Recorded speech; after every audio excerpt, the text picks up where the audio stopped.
This episode is brought to you by Muntins Malts, a company that is passionate about providing premium malts to brewers worldwide. For over a century, Muntins has been a leading supplier of brewing and distilling malts, offering the finest British malted barley on the market.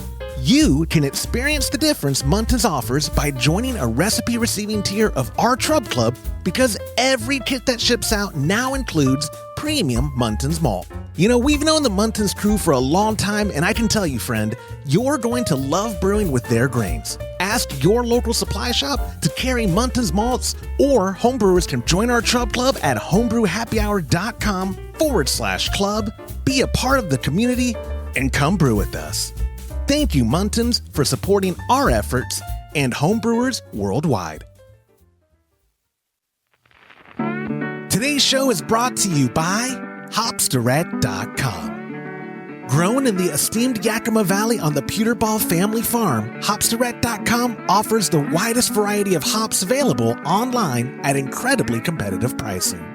It's simple. They grow hops, they sell hops, and they ship hops straight from their family-owned farm to your doorstep. Producing the highest quality hops is Hopsdirect.com's passion, and they're proud to be an independent grower in the craft beer industry. Go to Hopsdirect.com right now and get what you need to make your brew day better. That's Hopsdirect.com. Today's show is brought to you by Imperial Yeast. You hear us gushing over Imperial Yeast all the time, and that's because their yeast performs for us in every batch that we brew. Imperial Yeast is adored by commercial breweries and home brewers alike. Their pitch-right pouches are jam-packed with over 200 billion fresh yeast cells, guaranteed to deliver flawless, fast fermentations every time. Imperial Yeast strains are grown by a team of pro brewers and home brewers who live to help other brewers learn more and ferment better. Join any recipe receiving tier of our Trub Club and get a free upgrade to premium Imperial Yeast with every recipe kit that ships out to you. Learn more at homebrewhappyhour.com/club and come brew with us.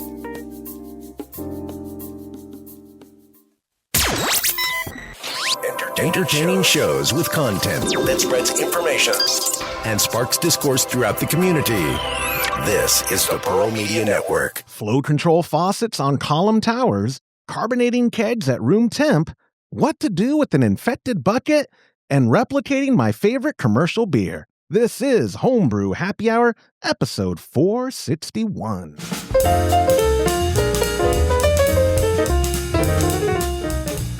Well, hello, my friends, and welcome back to another episode of the Homebrew Happy Hour. This is the show where we supply the answers to your homebrewing questions and discuss all things related to craft beer. And if you, my friend, have a question you'd like us to discuss on a future episode, of course, you could go to homebrewhappyhour.com, click on that submit a question link at the top of the page. You could email Joshua@homebrewhappyhour.com. Why would you do that? Because what you want to do is call it into 325-305-6107. When I use your voicemail on a future episode, get yourself a gift card to kegconnection.com. I'm telling y'all, it does not get much better than that. Except it does whenever I have my friend on the show. Let me get him up on the screen. Oh, he sounds busy too. The very busy Director of Operations at cmbecker.com, Mr. James Carlson. Hey, no, you're good. You're good. I wasn't throwing you under the bus. You're good. I love, people have noticed, and it's not a derogatory thing, I don't think. They've noticed you're the only one out of the three of us who is also productive while we record. like James looks like he's getting work done. Like, yeah, he works at the office. Like Todd is just kind of staring off. I'm just sort of blah, blah, blah, blah, blah, blah, blah. And you're actually, especially whenever it's one of us rambling, you get work done. Okay, good for you. But anyway, how are you doing today, my friend? I know you're lone. Good. How about you? Dude, I'm good. I know you're lone wolfing it up there, so I appreciate your time doing it. Anytime. I know. You always say that, and I took you up on it this week. I was like, hey, remember that time you said you'd do the episode? I did bring 4 questions because a couple of them might be quick. And friends, if you're watching at youtube.com/homebrew happy hour, or you're listening, if it's a shorter episode, you're welcome. Sometimes y'all don't like me just rambling to ramble, so I'm not going to do that this episode. In fact, I'm going to get on really quick to the small talk. Go to patreon.com/homebrew happy hour. Join a recipe receiving tier and get a Shiner Bock clone. We're calling it Texas Bock. I am so excited about this, not only because we did announce this recipe last week. Y'all already knew. We've had 4 signups, James, since announcing it. It's a popular beer, obviously, in our state, but it's also a popular beer across the country. It distributes to all 50 states, and I think to Canada and Mexico. Mexico for sure. I don't know about Canada, but the Texas Bock is available at patreon.com/homebrew happy hour to recipe receiving members. And then if you want to watch my pop and I brew the Shiner clone, join us for Brew Day Live on January 23rd, 2026 at 10 a.m. Central, right here at youtube.com/homebrew happy hour. But even more cool, James, I'm driving tomorrow. So next week's episode, right before the Brew Day Live, going to interview the brewmaster of Shiner Brewery, Greg. I think it's Hybner, Hybner. I looked up how to pronounce it. The guy is not online. Like he hasn't done interviews that have been published. I can't find out how to pronounce his name, but it's Hybner. I'm going to say Hybner, but I'm also going to ask him before I start the interview. I'm like, hey, Greg, how do you pronounce your name? But he just got promoted up from assistant to actual brewmaster last year or 2 years ago. So he is settling into that role. I'm excited to talk to him about the history of Shiner, about their flagship beer, Shiner Bock, and I'm hoping to get his input on the recipe I've come up with, because if he looks at it and goes, dude, what are you doing? I'm going to totally change it up. Like I'll do whatever he recommends. It's like when we had Horst look at the alt beer, right? Where it's like, right. When the master says something, you're like, yes, okay, let's do it. You were telling me, because I told y'all through text, I told y'all yesterday, I think Tuesday, how I'm going to go there and do this interview and blah, blah, blah. And you were saying Shiner is what got you in, not just to craft beer, but into home brewing. Yeah. It's a funny story is we had, I'm a gearhead, and 3 other buddies of mine, we all had old cars. I had a Chevelle, and we were working, we got together and rented a Quonset hut shop so we could work on our cars. Really, it was just an excuse to get away from our wives and drink beer. And one of the guys said, well, hey, my dad has an old tap set up, and he's a crop duster. And we went out to the hangar, and sure enough, it was there with a full keg of old Coors Regular, and it was still full. And so we got all the equipment except for the keg, and we brought it with us, and we went down to the Proctor. There was a package store in Proctor, Texas. That was the only place you could get beer, and they happened to be the only ones that kept keg beer. And we, back then we were drinking Coors Light, Miller Lite, and that's what they wanted. They didn't have it. We went into the cooler, and they had Natural Light, and then they had this stuff I've never heard of called Shiner Bock. And I lied through my teeth because I didn't want them getting Natty Light. I did not want that. So I said, oh, wow. And oddly enough, back then, it was the same price for 16-gallon keg, $60 as Natural Light. And I said, oh, this is fantastic. You're going to love it. And we bought it. We went back to the shop, set everything up, and because it was already cold and we were drinking it. And I was like, wow, this stuff is really good. I was totally bluffing because it would have been my butt if it was bad. That was 1998 when we did that. Dude, that's long. I was going to say that damn near 30 years, man. Like yeah. And that's when I realized there's more to beer than just the big 3. Yep. And that's when I started kind of looking, because back then there wasn't a whole lot of craft beer. Right. And another thing, oddly enough, is one of the first Kolsch's I ever had was they had a Kolsch. It had a little horny toad on it. And you could always get it I would go to Proctor, a package store, because they would keep different types of beer. It wasn't just Bud, Coors, and Miller. And that was the first time I ever had Kolsch, and I loved it.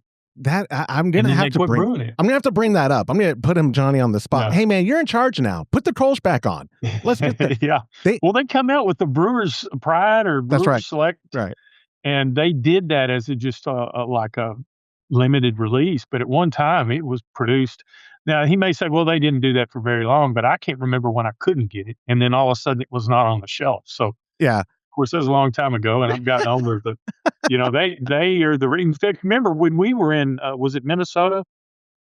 For Homebrew or was Con? it Washington?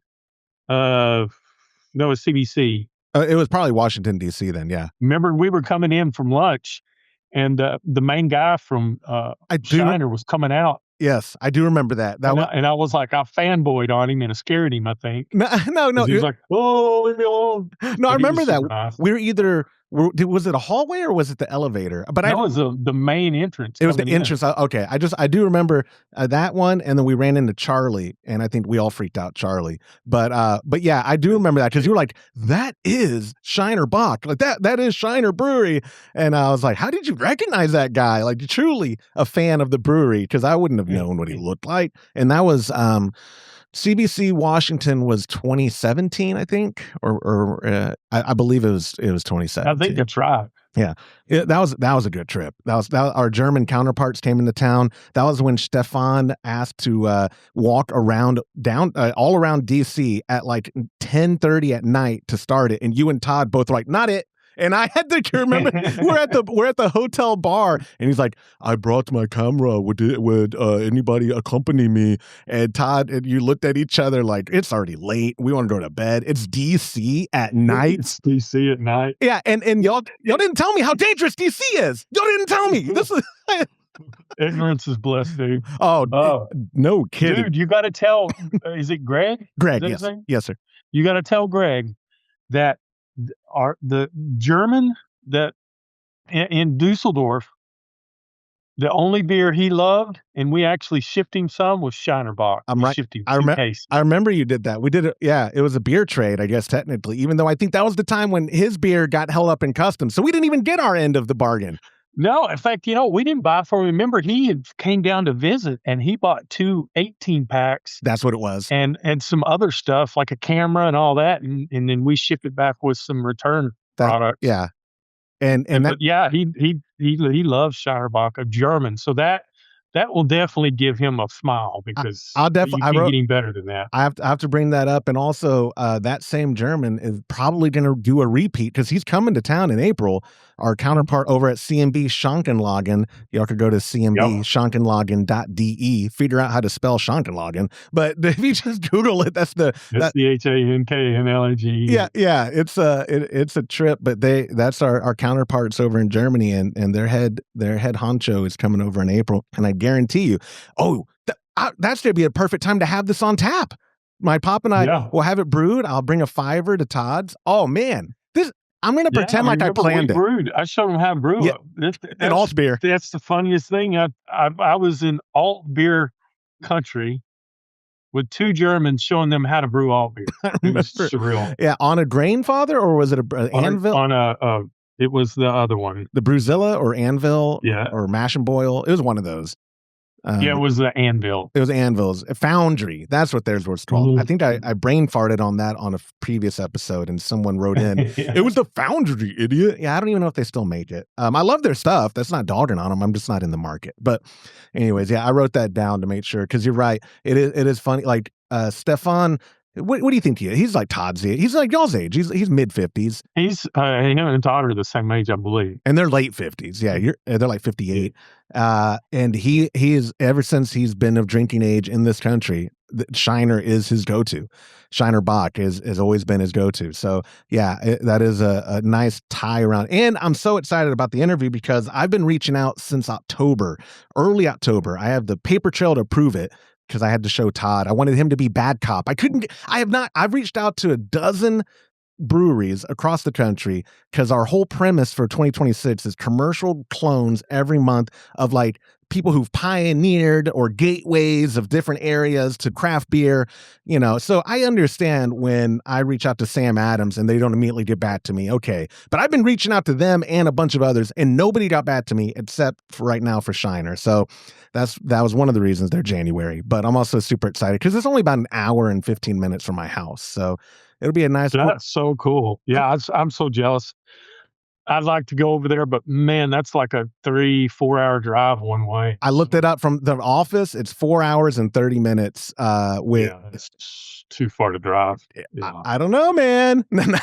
We were in a group chat. Yeah. Todd did say, "James, go do it," and you're polite, like, "I'll hold the fort down," but you're really thinking, like, I don't want to spend like either spend the night, which is just not convenient on a Thursday, or make a 10-hour day on the road, or not quite 10, 9-hour day on the road. That's not fun.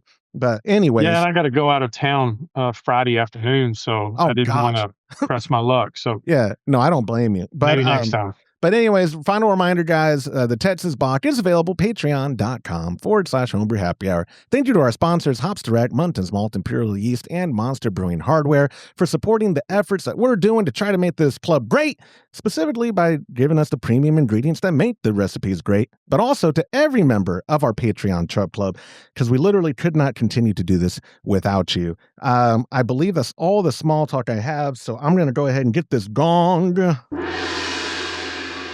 of questions going on. And question number 1 is a text message from our buddy Daniel D. And he wrote, I made a mistake. I purchased 2 of the CMB flow control faucets, but they won't fit on my 2-faucet tower. Is it possible to use these as normal faucets, i.e., take out the cone thingy and fasten the faucet to the tower normally? I am going to build out a chest freezer soon, so I won't have this problem then, but I do want to make use of these fancy new faucets in the meantime. James, it is, this question is relatively fresh, and I did email the people who run kegconnection.com's website now just to say it might be worth mentioning that the shanks there is limitations on a column tower like Daniel has. He didn't put in the text, but I got that information out of him. A 2-faucet column tower, the holes and the direction of the shanks face each other at an angle to where if you have longer shanks like a real flow control faucet requires, they're not going to work. They intersect each other. I put a tail piece because we have I don't know if I have it. We have a bullet that's the compensator, and it interfaces into the shank, and that's where you get your compensation. And it's laminar flow. So what that means is it flows around the compensator smooth without turbulence. And if go ahead. That being said, if you've got a regular tower and you've got regular shanks, yes, you can take the compensator out and put those on there. The only thing that will happen is overnight, CO2 is going to fill up that big cavity in the faucet where the compensator normally is. So you may get a little spitting and gas when you first draft. That's just because you've got this big cavity that the compensator used to occupy, and CO2 will want to get in there and fill it up. So it might pop a little and might foam a little when you start drafting. Doesn't do it when you're using a regular flow control shank, is because that space is occupied. Yeah. Does that make sense? Yeah. In a normal faucet, it doesn't do it because there's not that big cavity because it has no compensator in there.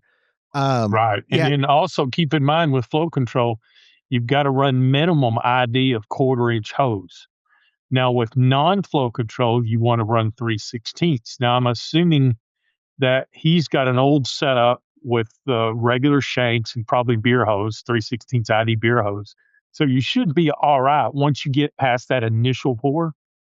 But when you move that over into a kegerator or a keezer, you're going to need to use larger ID hose, 1/4-inch ID minimum, because what happens is you've already got too much restriction and the faucet doesn't do any good. Yeah. And Todd, I remember y'all recently telling me that y'all almost just recommend that now instead of the 5/16. Is that any particular reason other than a basic? I can, with short runs, not really. It's just a little cleaner and neater. And when we do a long draw system, we'll try to use 5/16 tubing or 1/4 all the way. But if we use 5/16, we did one setup and we had ordered the trunk line from Fox, and we didn't specify the ID, so they sent us 3/8. And what we ran into is we had to go up and then across and then down. So we were going down farther. The beer was falling farther down than it was going up. So what happened is it created a vacuum falling down that large ID hose, and it'd break out and then it would stabilize and break out because there wasn't enough pressure. So we had to increase the pressure and put a choker line just to slow everything down. So we put the choker line about halfway up, and we used, I want to say we used 1/4-inch choker, and it completely fixed the problem. So the only time you'd run into weird stuff like that with large ID tubing is if you're doing a long draw system, which he's not. So you can use a 5/16, and we used it for years, but a quarter worked just fine. Yeah, and that's a good reminder. Two things. One, when we finish up finally we did that install in Colorado City, not throwing them under the bus. Mhm. They've had whatever setbacks and hurdles that have pushed their opening, but I'm excited about getting the stuff finally, the final stuff documented to produce it, because I got so much good footage. That was probably the most intricate and literally largest system I've ever seen y'all do, and I think it is. Yeah. It was a beast of two massive mountain. Yeah, absolutely. That was and total days we spent there. It's going to be, I think the final product of the documentation will be fun. But one of the things I wanted to show people, we not only we do installs as a company, but as CM Becker, as I'm wrapping up, trying to finish the new catalog update, I've started it this week. There's like 16 pages, and I'm on page 10, so I'm getting there, James. It'll be done. But it's a cool thing for normies to see, because I don't think people realize how intricate long draw systems can be. And that was one where y'all had to implement some reducers at some spots. You had to do the choker line. You had to, like, the calibration of the PSI. It's a science. It's an art as well. But really, I was just overwhelmed by the science of it too. It's so cool to watch. And I think installers will appreciate it, because that's really, our catalog is almost always geared towards installers. People who they're doing their own installation projects, and we want to get the CM Becker faucets in their hands, because they can see in those environments, no matter how intricate or complicated it is, how well, like those new CS10s. Oh my gosh, that first pour after all the headache and sweat and whatever of doing that, and then that pour, and it was just cool. I think installers, it worked really well. And I think those were the guy that did the towers for us. He used 1/4-inch stainless steel choker line, and then he had bars on the end, and we used 5/16, I believe. Yeah, we used quarter. We used quarter going to it. Yeah. Product, because it was only 35 feet, something like that. Yeah, but that was also like an up and over, and oh man, and you're 19 feet tall, and you were the one climbing up into the crawl space and doing all of that. Where I was like, thank God y'all know, it's not even a shtick. Y'all know I'm inept, so y'all don't ask me to go try to tie those up. But you were either up on a ladder, which, to be fair, is easier for you. You were on the ground. I would have had to use a ladder. No, you were up way tall on a ladder, and then you were in that crawl space. But like I said, I'm totally digressing off the question. I just nerded out when we were there, because being there was like, oh my God, this is cool. Like, was it enjoyable the whole time? Of course not, but it was cool. It was super cool. But wrapping up Daniel's question, it will work, Daniel, as a normal faucet for sure till you build out your keezer. But like James said, if you get that kind of spurt hiccup kind of effect, it's just because that CO2 is going to fill that space of that cavity from the missing compensator cone. So as long as you know that, but maybe this is incentive for Daniel to just go ahead and build his keezer sooner than later. Like, that's like, oh, oops, honey, I have to get it because look, the faucets don't work on my current tower. Oh no. But this is a warning to people. Make sure if you're getting true flow control faucets that you have the ability to utilize them. And those, the most common column towers are 3-inch inner diameter and going up, and they're going to be angled, the holes for the actual faucets for the shanks.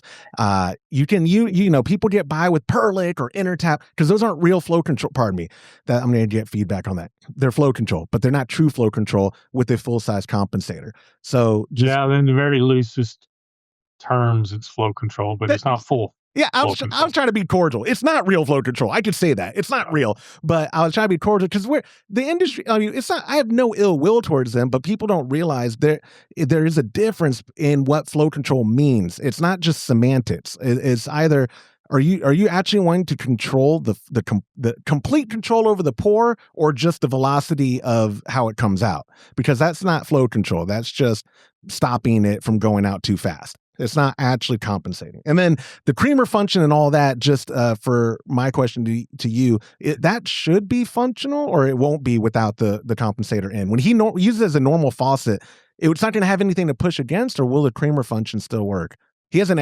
No, the creamer's in the shaft and seat. The internal valve has nothing to do with the compensator. Right. So that will work just fine. So he could still use it as a creamer. Yeah, it's what's connected to the handle that opens and closes the valve.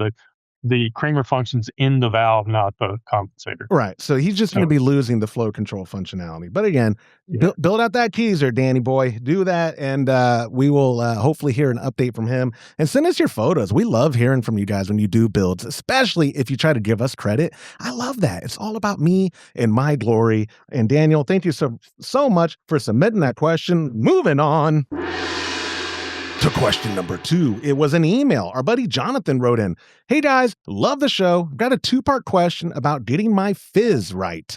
First, I've been hearing conflicting advice about carbonation temperatures. Is there a tangible difference in the final product if I carbonate my kegs at room temperature using the set and forget method over a couple of weeks versus force carbonating them while they are cold conditioning in the keezer? Does the temperature actually affect the bubble texture or head retention, or is it just about speed? Second, I've recently started pressure fermenting with the spunding valve set to about 12 psi. When I transfer that beer from the fermenter into the keg, how much of that carbonation is actually making it into the finished product? Do I need to adjust my usual burst carbonation routine, or should I treat it like flat beer? Thanks for the help, and keep the brews flowing." It's a 2-part question. Let's just break it down into 2, starting with the first part, James. I know that I've been told from you guys, when I used the secondary with my pop, part of that process, the logic was we want to cold crash to get all the rest of the sediment to settle, get it out of there, so that when we eventually transferred to the dispensing vessel, it would be clearer because we're using a floating dip tube. Or even if we were using, back in the old days, the auto siphon, we wouldn't put it all the way to the bottom. We'd put it an inch or two above the sediment and take from there. Yeah. But the cold was if it was like in a keg for our secondary, that we could carbonate once it's really cold. Like the colder we let it get in that fridge pre-carbonation, the easier and quicker it would be to carbonate. I don't know the science behind it. Is the beer, if he just did it all at room temp, it's still going to get to that necessary carbonation level, or is it not possible without chilling the beer first? Well, if you chill the beer, the gas dissolves into the beer quicker and easier when it's cold. It takes it takes a lot longer, and a lot of times I'm looking at the beer chart right now. So if you want to go 2 volumes other than, let's see, get pressure. So if you're at 30, let's say a beer serving temperature is 38 degrees at 12 psi, it's going to get you, I can't hardly read these. Oh, you're good. It's so small. So I bet it is. Yeah. Yeah, it'll get you in that range quicker. But if you want to do it faster, you just bump the pressure up. So as the temperature increases, you have to increase the pressure to get that same volume of beer. And I always shoot for 2.5 volumes. That's kind of my sweet spot.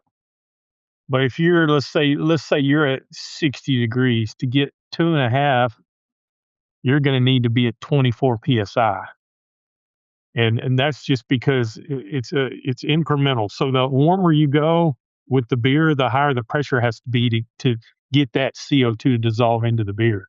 So that's always what I do. And I know Jonathan pressure ferments because he's the one that showed us, right? Yeah. Different Jonathan, but yes, Jonathan. Yeah. Oh, okay. I thought it was Maruk. But so I'd go ahead and let it do its thing at room temperature at 12 psi. It's going to be partially carbonated, but once the fermentation is finished, I turn the chiller on, I get it down as low as I can get it, and then leave the pressure at 12 psi. And then what happens is, in a couple of weeks, it gets to really close. It gets almost to two volumes, and then you have to sit and forget it, because our conical and the chilling coil and the chiller, we can't get it to 38. It just won't do it. I guess the chiller or the coil, something in there's not efficient enough to get it that cold. But once we put it in a keg and we get it in a 38-degree environment, I just leave it at 12. I've made the mistake of, well, I'll bump the pressure up and get it there quicker, but a lot of times I end up over-carbonating the beer because I didn't attend to it in time and drop the pressure. So my advice, it's much easier to drink a less carbonated beer than an over-carbonated. Dude, you're preaching to the choir, especially you and I. I mean, you can't drink foam, and if you wait for the foam to go down, then the beer's going to warm up and it's going to be bitter too. Oh yeah, because that foam will create it pulls a lot of the bitterness units out of the beer when it breaks out.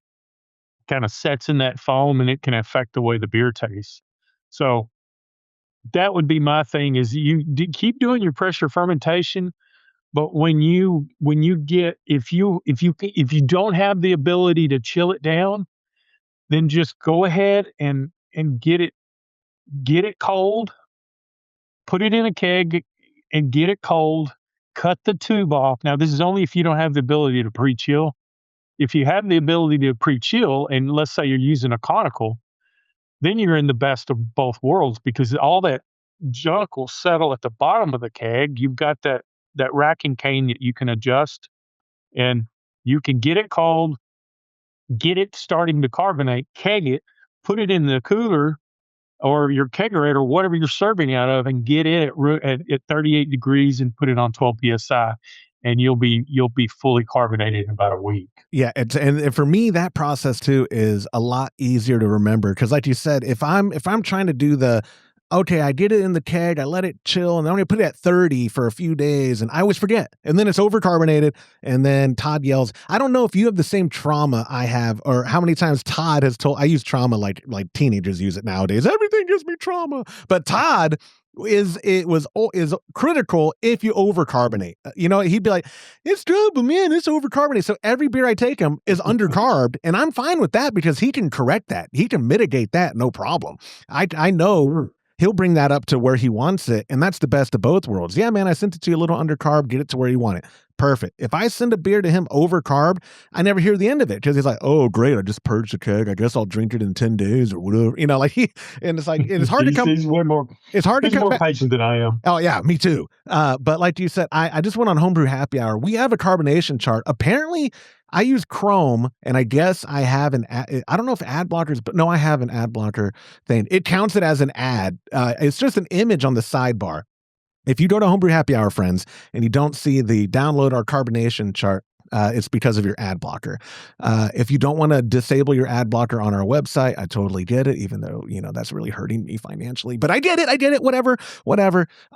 Just email me and I can send you this chart. Or just Google it. I'm sure you can find it very easy if you just do beer, soda, water, wine, whatever, carbonation chart, and you'll see it. It's a long chart, and it will tell you specifically if your beverage is this temperature, here's what you need to set it at PSI wise to achieve this volume of carbonation. And that's what James is talking about. And you said you shoot for like 2 on a keg? 2.5 volumes is what I go for. 2.5 is that sweet spot, friends. And that chart can be your friends. Just print it out if you want to, or do whatever you want. Yeah, there's tons of them online. There's tons. And also, regarding that second question, what really works good, and I don't know what kind of splending valve you have, but you can get through Keg Connection, you can get, they sell a little small splending valve that you can get if you're using a Ballock keg, you can get it comes with the Seebecker gas disconnect. And what I do is I'll put it at 12 psi, put it on the gas side, because I always feel when I'm moving, I use pressure because I have a pressurized fermenter, and I've got a liquid line. I'm filling from the liquid side because it starts at the bottom, goes away top. I'll top the keg off with CO2, purge the pressure, put my splending valve on at 12, put the liquid line on the liquid post, open the valve because I've got CO2 going into the conical, and it'll literally move the beer from the conical into the keg. And having the splending valve keeps the pressure the same, so it won't foam. Yep, no foam. If you don't have, If you don't have that, you can fill it, but you need to seal it up and every now and then pull the pressure ring. Yeah. So it takes enough pressure off to where it'll fill without the CO2 breaking out. I made the mistake one time in the early days of pressure fermenting and transferring. I had the gear. I mean, I had that blow tie. What James is talking about is a very affordable and effective spunding valve. I think Kedland is the manufacturer. The blow tie at kegconnection.com is the version that comes with the CM Becker disconnect. If you buy it at other retailers, I think More Beer offers it that way, but they also offer the cheapy Kedland disconnects. Again, I'm biased, guys. Y'all can tell me all you want. Oh, but Josh, you're biased. Use other disconnects and tell me how that goes. Just go ahead. Get a different get a Chinese knockoff disconnect, and y'all tell me how that goes in a few months. But anyway, ranting over. The blow tie is a very affordable solution, but in the early days, I didn't use that. I just lifted up and took the pressure relief valve so that it was always open. And that batch was just foamy. Foam started coming out of the top, and I was like, "What is going on?" It is not the good way. Like James is saying, you leave it closed, and every now and then, psh, and then let it keep going, and then, psh. But that you have to man it more. If you have a spunding valve during the fermentation, you have to man it. As in, like, look at the volume that left your fermenter, but you're not having to baby it. It's mine goes slow enough that it's probably, I don't know, a 15 to 18 minute process of transferring from my fermenter into a 5-gallon keg and filling that keg. So I know when I start it, I can start doing something else for at least 10 minutes, and then I'll go baby it. If you're not going to use a spunding valve, good luck. And of course, our friend Trong at Homebrew Lab has like the ultimate spunding valve, if you don't mind dropping $75, which I got it from him and I love it. But if it's not in your budget, guys, I get it. Go to kegconnection.com. And if you submit a question to us via voicemail and I use it, you can use the gift card and basically pay for it. You just have to cover shipping. I don't actually know what the blow tie goes for. Is it even 40? I don't even think it's $40. I think it's it's the most reasonable one on the market. It really is. Yeah. And I know Keg King, the other Australian company, I think they're still in business. They had that one that they sold through partnership with Anvil that worked well as well, but it was also not cheap. So get a spunding valve. He already has one. But yeah, Jonathan, I'm trying to think of how, if there's anything else to address it. No, but this is a good time to remind you, if you're watching at youtube.com/Homebrew Happy Hour and you have something to say about any of the questions we've taken so far or any of the questions we will, leave it as a comment below. You would be surprised how well that helps the algorithm. Even if the comment has nothing to do with the questions, I appreciate you showing up. And while you're there, smash that like button and subscribe to the channel and all that jazz that YouTubers are supposed to say, because it does help us get out there. I get emails from marketing companies all the time. Wow, your YouTube channel has over 400 videos or 300 videos, because most of them are podcasts, but your engagement's not good. I'm like, yeah, I don't want to talk about it. Okay. I don't want to talk about it. And I don't have money to spend. We have no budget. People think sometimes that we do this for the money. I wish, guys. I wish. But anyways, Jonathan, thank you so much for submitting that question. Moving on. Question number 3, another email our buddy Caleb wrote in, and he wrote, "Hey guys, hoping you can save me money or at least save my next batch of beer. I went to Keg my latest IPA, and when I opened the fermenter, I was greeted by a funky white film across the top and a smell that was definitely not my Citra hops. I'm 99% sure I've got an infection. My question is about the bucket. I ferment in standard HDPE plastic buckets. Since this batch is infected, is that bucket now compromised forever? I've heard that bacteria can hide in microscopic scratches in the plastic where sanitizer can't reach. Should I just cut my losses and throw the bucket in the trash, or is there a nuclear cleaning option that makes it safe to use again?" No lie, James, I didn't look it up. I didn't know it, or I had to look it up because I did not know what HDPE stood for. It's apparently what all the food safe plastics are made out of. Some polyethanol, something plastic. But it is a good question, and it's one that we get frequently where people either accidentally infect in a bucket, or they have a bucket they're doing like a kettle sour, or they're doing some other kind of fruited soured beer, or even kombucha. Now, should I make this my primary fermentation vessel for that, or trash it if I'm never going to do sours again? What do you think about saving the bucket versus when to know that you just need to trash it and go on? Dump it. Yeah, just get rid of it. Yeah, right. I mean, it could have come from transferring, but as expensive as malt is and how time consuming it is to make a batch of beer, I had that happen with with a conical, a little small 5-gallon conical here, and it come to find out it was in the welds at the bottom where the cone part is welded to the main body, and there was some porosity there that was hiding bacteria. And yeah, I'm sure it was lacto because it had them big plastic white bubbles, and it's across the room upstairs. I'll never use it again. So, can you burn it out with bleach or something like that? Yeah, I mean, you probably could, Maybe. but do you want to risk it if it does it again? Oh, yeah. You could try doing a little heavy bleach and just let it set. But I don't know, man. As cheap as plastic fermenters are, buckets, I just dump it You or just read use my it as mind. Yeah, you read and my just mind. The buckets are affordable. At least it wasn't like so. Here's some housekeeping tips too.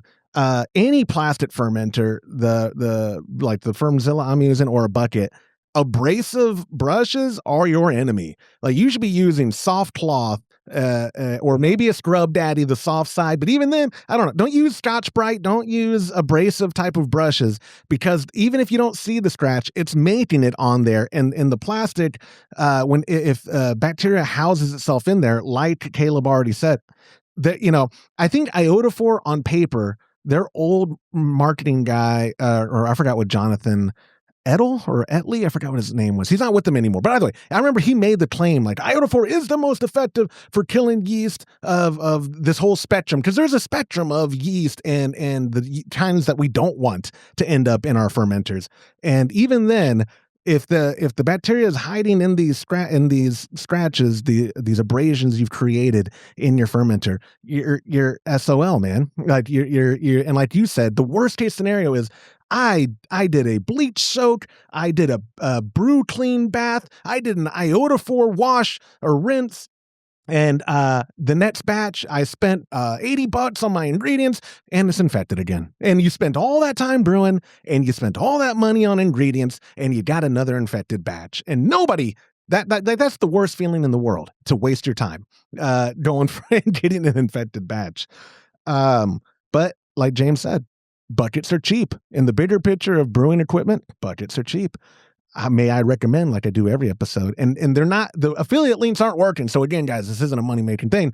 That Firmzilla, my pop and I could not be happier with. And that's like the best compromise for us of bang for your buck. We can do we get the 15.9 just for the headspace. And if we ever do brew bigger than 10-gallon batches, but it can handle pressure. That's the best of both worlds. It's affordable because it's plastic, but it's rated to up to 35 PSI, so we can do pressure fermentation with the spunding valve, and they're only like $120 with free shipping at More Beer. Free plug for you guys at More Beer. You're welcome.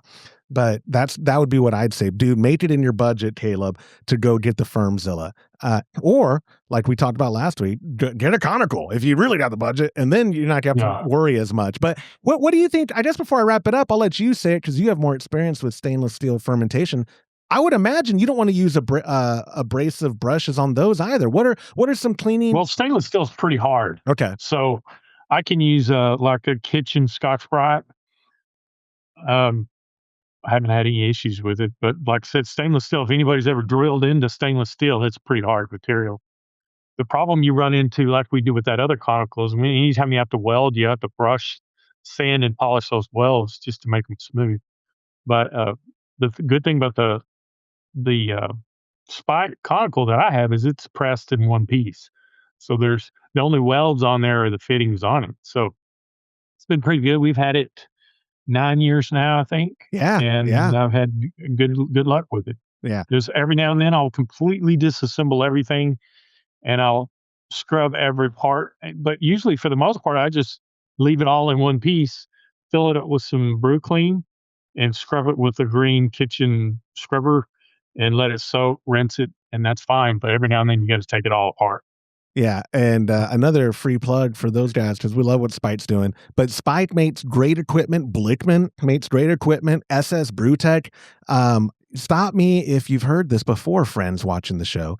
It is the greatest time ever to be alive as a home brewer. You have so many options and for so many budgets. And like I said, if you're cheap like my pop and I, you've got a solution for that. Or you could just be even cheaper, Caleb, and replace the bucket with another bucket. And then life goes on. It's not, James, not that Todd pays us a lot, but it's not worth our time to try to save a bucket. You know what I mean? Like, it's just not worth anyone's time. It's not worth anyone's time. No. And so anyways, I could keep ranting on, but I won't, because your time is valuable, listeners at home, and James, your time is valuable. So Caleb, thank you so much for submitting that question. Moving on to the fourth and final question. It's also an email our buddy Steven wrote in. Hi, everyone. New listener, new brewer. Well, sort of. I've got about 5 batches under my belt. I grew up in Wisconsin, and my absolute favorite beer is New Glarus Kid Kolsch. Since I moved out of the state, I can't get it anymore because they have a strict Wisconsin-only distribution policy. I really want to try and replicate to have it in my fridge, but I'm a bit intimidated by trying to reverse engineer a popular beer this early in my brewing hobby. Where do I even start? Is there a specific yeast strain that gets me close to the New Glarus house flavor? And for a Kolsch like this, how critical is water chemistry? I've heard Kolsch is a hard style to hide flaws, so any tips on nailing that crisp, clean profile would be amazing. Cheers. You know, I'm going to have to repeat myself, James. It's the best time ever to be alive as a home brewer, because you could go to brewersfriend.com and I guarantee you there's a Kid Kolsch. I say guarantee. I might have to edit that out if I go to Brewer's Friend and there's not a recipe there. But I don't know what you're Googling right now, but I imagine it's as easy as typing in, like right now. Here, let me throw it to you and rewind. When you were brewing in the olden days, what were y'all doing for recipe creation? Were y'all ever trying to replicate a clone? And what was your approach to making a clone of your favorite beer? When we first got started, we were just trying to make something that was drinkable. We were so green and so way over our heads, we didn't know any better. But after a while, we kind of got the base malts. That was the hardest thing for me, is to figure out how to create the recipe. And then it all starts with your base malts and then your specialty malts. And when we first started brewing, we were doing as much specialty malts as we were doing base malt. The fermentation was hit or miss because we didn't have a structure in place for the recipe. So if you want to replicate a certain style of beer, the most important thing that you've got to remember is they have, most of the time, they're running proprietary yeast. Now, if they're not, you call them and ask them. I'd be willing to bet if they're not using a specialized yeast, they'll let you know which White Labs or whoever they're using, because there's only like 3, right? Yeah, There's basically. White Labs, Y yeast and Imperial. Yeah. Y yeast and Imperial, yeah. And then Omega. So there's 4. Yeah. And if they're just using a publicly available yeast, they'll let you know. And a lot of times they'll even give you the recipe. They will. If I had a brewery, I wouldn't care. I mean, because it's when you get to the point where you're really brewing a lot of beer, you have your procedure. And it's funny. It's like our kits that go out every month. Every one of them are identical, but you can give that to 10 people and you'll have 10 different tastes out of that recipe. So it's about your process and how you do it. So it might not hurt to pick the brewmaster's brain on that particular beer and just let them know, hey, I'm not opening up. First of all, I'm way away from where y'all are at, but I love that and I miss that beer. I can't get it here. I've started home brewing and I'm going to see if I can make it. And most of the time, you got to understand, I don't know about you, Josh, but every brewmaster I've ever met has been fantastic. The best. They're the best. Every single one of them. Yeah. Every single one of them. Got a good chance most of those started homebrewing. Absolutely. So they can appreciate and respect people wanting to brew their own beer. I know I do. Absolutely. And that was going to be my only contribution to this question is reach out to them. You reached out. I remember forever ago, you reached out to Schlussel and they gave you a recipe breakdown. Obviously, it's proprietary yeast. I mean, they literally still do open vat fermentation over in Dusseldorf. So we couldn't replicate the yeast anyways without going over there and stealing, literally having to steal it. But we get really close when we use Imperial's Kaiser. We get very close. If I were Steven, who wrote this email, I did a Google search, and actually the first result was a brewersfriend.com recipe, and all this person put in for their Kid Kolsch, the recipe clone, is 10 pounds of Pilsner malt, or we use Munton's lager malt. Same difference. I would say, I would challenge you, man, because Kid Kolsch, it probably is their yeast. I bet it is proprietary, that makes it what it is. Give them a call, and worst case, dude, I'm so confident in the recipe that we've tweaked at Homebrew Happy Hour for our Kolsch, which for a 5-gallon batch is 8 pounds of Munton's lager malt or any Pilsner malt, but we use Munton's, 1 pound of Vienna malt, and I think it's a half a pound of Caravien. It was your recipe, and we've just been tweaking over the years. And then 60 minutes of 1 ounce of Hallertau Mittelfrüh, and then we pinch Imperial Dieter, best strain on the planet, and boom, you get a solid where, like, I dare to say, Steven, even if it's not exactly like Kid Kolsch, you will be satisfied. And that recipe we frequently do throughout the year. Maybe, you know what? I didn't even think about reaching out to New Glarus, mostly because they don't distribute outside their state. If we do a Kolsch this year, maybe I substitute one of the ones that aren't reaching out to me. And if I could get them on board, maybe we could do, you know what I mean? I'm trying to think of who else has a popular Kolsch in the States. I can't think of one that would be nationally distributed. Kolsch has had a resurgence. A lot of the times it's in hyper-local craft breweries, though, that don't distribute outside of that town, much less outside of that state. But that would be a fun recipe. That would be a fun interview to do with me. And I will say, for the Kolsch's here lately that I've tasted, they are really trying to hit that style. Dude. So, you know, he brought up the water chemistry. I would just recommend some RO water. If you could get some reverse osmosis water, you're good to go on that. It doesn't take a whole lot of water profile for something like that, because it's real neutral. You know, he says it's hard to hide the flaws. It's only because it's a very light beer.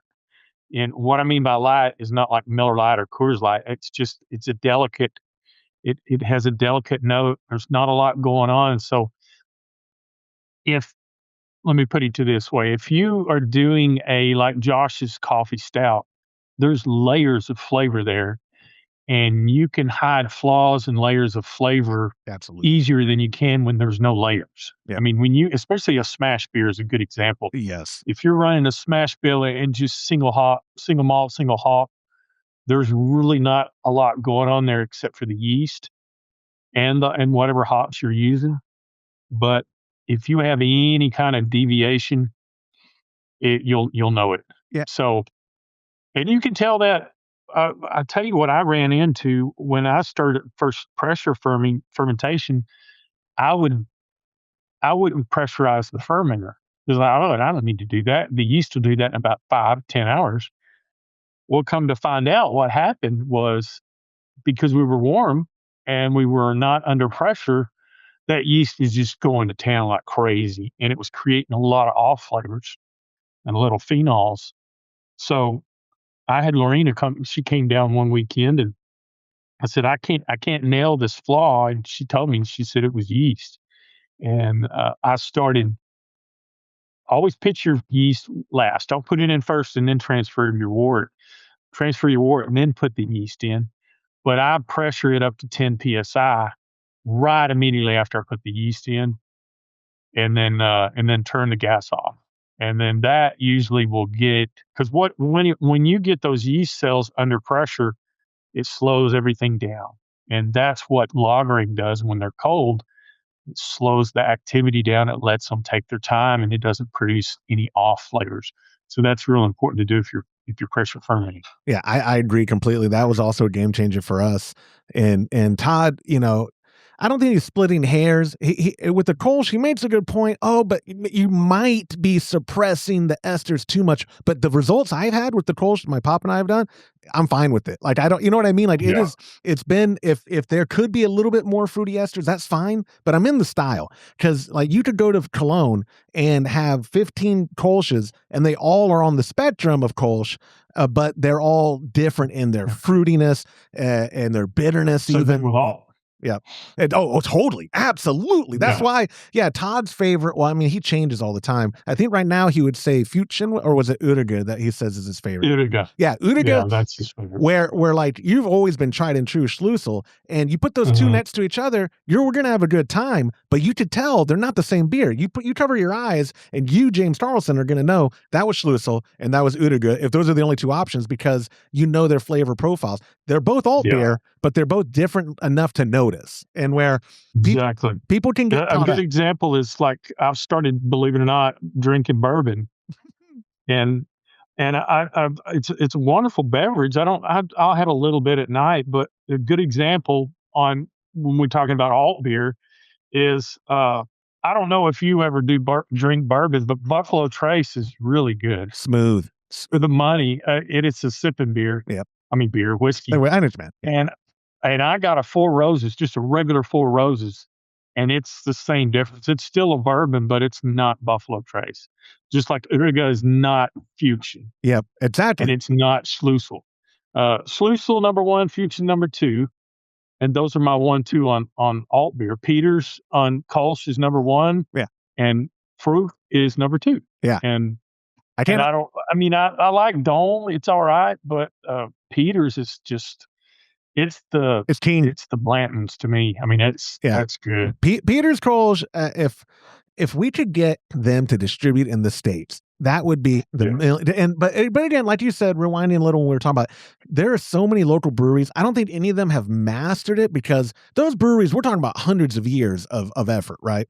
But American breweries do, like you said, they're getting good. Their Kolsch offerings, like in Texas, Cruiser Kolsch from Real Ale is phenomenal.